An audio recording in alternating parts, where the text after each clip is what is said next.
Bonjour à tous, bienvenue pour cette vidéo d'analyse sur le groupe Safran, donc groupe d'aéronautique. Donc on va commencer par la tendance lourde, c'est-à-dire la tendance mensuelle.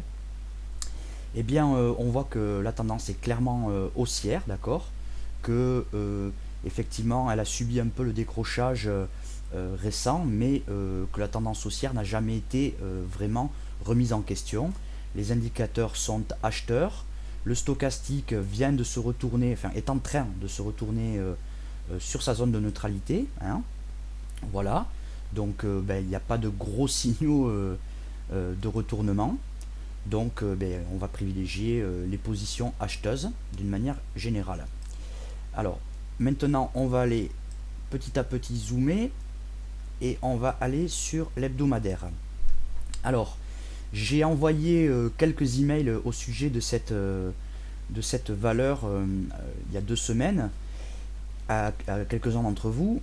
Et donc je disais ceci, tant que les prix resteront au-dessus de 24 euros, eh bien nous jouerons la hausse. Voilà, et j'avais dit, bien que je l'ai effacé, c'était marqué ici, que l'affranchissement de la lagging span et de la Kinjun pourrait nous donner une jolie accélération haussière. Eh bien, ça a été le cas. Cette semaine, on a fait un joli petit rallye avec plus 5,43% sur Safran. Voilà. Donc, l'objectif intermédiaire, eh bien, on est quasiment dessus. Il est à 27,65. On peut même dire 27,85, hein, qui correspondent au précédent plus haut et à cela aussi. Voilà. Et puis l'objectif d'après, il est sur un plus haut mensuel qui est à 30 euros. Voilà.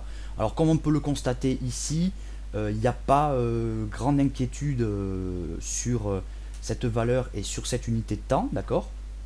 Puisque là, on a une jolie accélération en sortie de nuage qui est assez classique, hein. On s'affranchit de cette zone de résistance là et on accélère. Voilà. Bon, ce qui ne veut pas dire qu'on ne peut pas avoir une petite consolidation pour repartir après vers les plus hauts. Évidemment, il faut toujours envisager tous les scénarios. Néanmoins, c'est une valeur qui eh bien, est plutôt bonne à suivre. On va aller maintenant sur le journalier, voir ce qui s'est passé. Voilà. Alors, voici donc le journalier. Alors ici, on avait donc cette ligne qui était rouge, hein, il n'y a pas si longtemps que ça, puisqu'elle n'a pas été vraiment franchie, et c'était donc une résistance. Euh, donc, autour de laquelle les cours hésitaient un petit peu, d'accord, mais on faisait toujours un léger plus haut. Ici, on a fait un plus bas, plus haut que le précédent. Le RSI était clairement acheteur, hein, clairement au-dessus de sa zone de neutralité. Le stochastique aussi. Bon, eh bien, voilà comment ça s'est terminé. Ça s'est terminé vendredi par une jolie accélération de 3,89% sur la journée. Voilà. Donc effectivement, on voit bien que c'est un vrai breakout, hein, qu'il est fait avec du volume, il n'y a pas photo, et que le chandelier est joli. Donc ici, on a cette fameuse zone hebdomadaire qui correspond donc au fameux précédent plus haut sur le graphique d'unité de temps supérieure qui correspond à un objectif aussi donc sur cette unité de temps, mais qui, même s'il repousse un petit peu les cours, éventuellement, ce qui arrive souvent, hein, en cas de breakout, il y a souvent des pullbacks sur l'ancienne résistance pour tester sa solidité. Eh bien, on va voir si les cours repartent un peu vers le bas, eh bien, ce sera vraiment sur une unité de temps inférieure un bon point d'achat pour après aller jouer la hausse. Et donc l'objectif, il est toujours à 30,02. Voilà, donc pas grand signaux de retournement sur cette valeur. Des consolidations possibles évidemment sur des unités de temps plus courtes. On va aller voir sur du 1 heure par exemple ce qui se passe. Voilà. Bon, sur du 1 heure, le RSI il est toujours très clairement acheteur. D'accord. Ici, on avait un excellent point d'achat parce que on a eu une consolidation, on a fait un pullback sur la zone des 26 euros, pile, tout rond.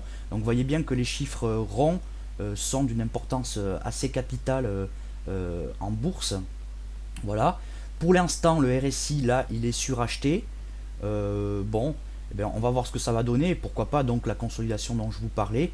Et sinon, l'accélération, enfin la continuation, pardon, de la tendance jusqu'à la résistance haussière. Voilà. Quoi qu'il en soit, il est un peu tard maintenant pour passer acheteur. Il faudra attendre un point bas suivant l'unité de temps sur laquelle on veut se placer. Hein. C'est-à-dire, je vous explique, si on veut rester en position quelques jours, quelques heures ou quelques semaines ou quelques mois, eh bien, on cherche un point bas sur une unité de temps inférieure pour pouvoir acheter un point bas et être sûr que le dernier point haut n'est pas un objectif final, va-t-on dire. Voilà. Donc, je vous tiens informé. Et puis, ma foi, n'hésitez pas à me contacter non plus pour plus de renseignements ou si vous vouliez vous placer sur cette valeur avec des critères qui vous sont spécifiques en termes d'unité de temps, eh bien, surtout n'hésitez pas. Voilà. Je vous remercie, je vous dis à bientôt. Au revoir.